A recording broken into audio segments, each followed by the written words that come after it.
अस्सलाम वालेकुम। आप देख रहे हैं पाक एक्सक्लूसिव टीवी। ईद में चंद रोज़ बाकी हैं और छोटे बड़े बुज़ुर्ग ख़वातीन सब ईद शॉपिंग में मसरूफ़ हैं।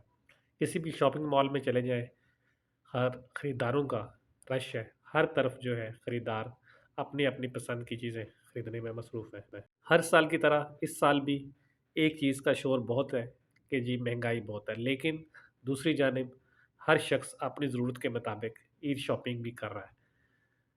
जगह-जगह रेडीमेड कपड़ों, मेकअप, मनसूई ज्वेलरी, चूड़ियों के स्टॉल भी लगे हुए हैं।